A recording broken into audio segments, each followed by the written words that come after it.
আসসালামু আলাইকুম আরহামতুল্লাহি আবরাকাতু। বিয়াস কেমন আছেন? আশা করি আল্লাহ পাক রব্বিল আলামিনের অশেষ দয়াতে করণে অনেক ভালো আছেন। বন্ধুগণ, আমিও আল্লাহ পাক রব্বিল আলামিনের অশেষ দয়াতে করণে অনেক ভালো আছি। বন্ধুগণ, আধ্যাত্মিক শক্তি চ্যানেল থেকে বলছি। আজকে যে সাবজেক্ট নিয়ে আলোচনা সেটি হলো গা জ্বালা বশীকরণ। বন্ধুগণ, আপনারা কাজটি করে বসে থাকবেন ইনশা আল্লাহ আজিজ।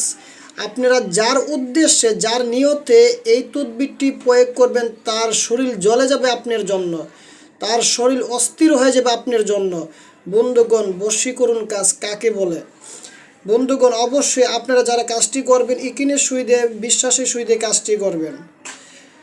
বন্ধুগণ, আপনারা অবৈধ কোনো কাজে এই তদবিরটি প্রয়োগ বিধি করবেন না। বন্ধুগণ, আপনারা শনি অথবা মঙ্গলবার বেছে নেবেন।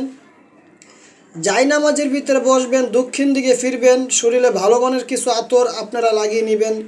সামনে 5টা আগরবাতির ধূপ আপনারা জ্বালিয়ে নেবেন। জ্বালানির পর বন্ধুগণ, দুরুদি ইব্রাহিম 21 বার পাঠ করবেন। যারা দুরুদি ইব্রাহিম পাঠ না করতে জানেন অবশ্যই তারা সাল্লাল্লাহু আলাইহি সাল্লাম 21 বার পাঠ করে নেবেন। নেওয়ার পর বন্ধুগণ, সামনে 5টা আগরবাতির ধূপ জ্বালানির পর সাদা 7 টুকরা কাগজের উপর বন্ধুগণ আপনারা কৃষক জাফরান কালি দিয়ে ডালিম গাছের কলম দিয়ে সাদা কাগজের উপরে ঠিক যেভাবে এই নকশাটা বা অঙ্কন করা আছে, যেভাবে লেখা আছে অবশ্যই আপনারা ঠিক সেভাবে লিখবেন। বন্ধুগণ, 7 টুকরা কাগজের উপরে কৃষক জাফরান কালি দিয়ে ডালিম গাছের কলম দিয়ে ঠিক যেভাবে লেখা আছে আপনারা সেভাবে অঙ্কন করবেন অথবা লিখবেন।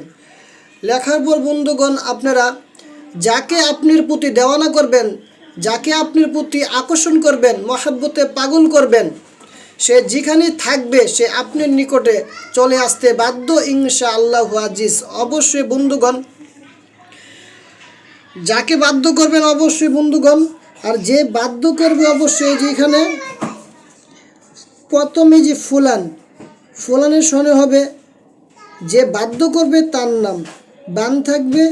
এই যে ফুলানের জায়গার ভিতরে এই ছেলের বাবার নাম হবে আলাহুব দেওয়ার পর যাকে আপনার মহাব্বতে দেওয়ানা করবেন আপনার নিকটে হাজির করবেন। বন্ধুগণ, এই যে আলাহুবের ডান দিকে হবে এই যে ফুলানের জায়গা হবে সেই কাঙ্ক্ষিত ব্যক্তির নাম, সেই নারীর নাম। আর এখানে দিবেন বিনতি, বানের জায়গা দিবেন বিনতি। দেওয়ার পর বন্ধুগণ, এই যে এখানে যে ফুলানের জায়গা দিবেন সেই স্ত্রীর নাম বা সেই ব্যক্তির নাম। বন্ধুগণ, অবশ্যই এভাবে আপনারা 7টা তাবিজ লিখবেন সাদা কাগজের উপর কৃষক জাফরান কালি দিয়ে। বন্ধুগণ, লেখার পর আপনারা এই তাবিজের উপর কিছু পরিমাণ ভালো মানের কিছু আতর আপনারা লাগিয়ে দেন।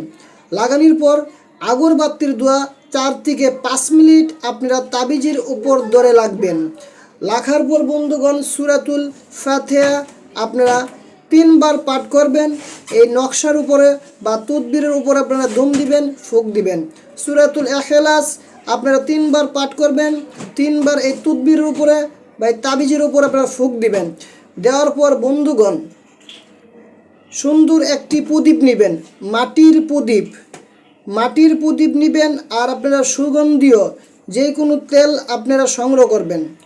করার পর বন্ধুগণ, ঠিক দুপুর টাইমে আপনারা একটি করে তাবিজ সেই আশিকের ঘরের দিকে বা মাসকের ঘরের দিকে যার উদ্দেশ্য করবেন তার ঘরের দিকে ফিরে অবশ্যই আপনারা একটি করে পলিতা বাস করে আপনারা সুগন্ধ তেল দিয়ে প্রদীপে আপনারা প্রতিদিন ঠিক দুপুরবেলা একটি করে তাবিজ জ্বালিয়ে দিবেন ইনশা আল্লাহ আজিজ।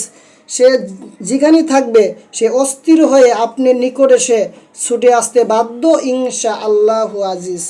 বন্ধুগণ, অবশ্যই যারা কোরআনী আমল করেন আপনারা সকলেই 5 ওয়াক্ত নামাজ পড়বেন, আল্লাহর ইবাদত করবেন, হযরত মুহাম্মদ সাল্লাল্লাহু আলাইহি সাল্লামের সুন্নাত মতন আপনারা অনুসরণ করবেন। যে যত আল্লাহর ইবাদত করবে, যে যত হযরত মুহাম্মদ সাল্লাল্লাহু আলাইহি সাল্লামের সুন্নাত মতন চলবে, আপনারা যেই কোনো কোরআনী আমল তদবির বা আপনারা আমল করবেন সমস্ত কিছু আপনাদের সাফল্য হবে, আপনারা কামিয়াবি হবেন। বন্ধুগণ, আজকে এই পর্যন্তই বিদায় নিচ্ছি। দেখা হবে অন্য কোনো ভিডিওর মাধ্যমে। বন্ধুগণ, যদি ভিডিওটি ভালো লাগে অবশ্যই একটি লাইক করবেন, কমেন্ট করবেন, শেয়ার করবেন। আর আপনারা কোন বিষয় জানতে চান অবশ্যই কমেন্টের মাধ্যমে আমাকে জানাবেন, আমি সেই ভিডিও আপলোড করব। আসসালামু আলাইকুম ওয়া রাহমাতুল্লাহি ওয়া বারাকাতুহু।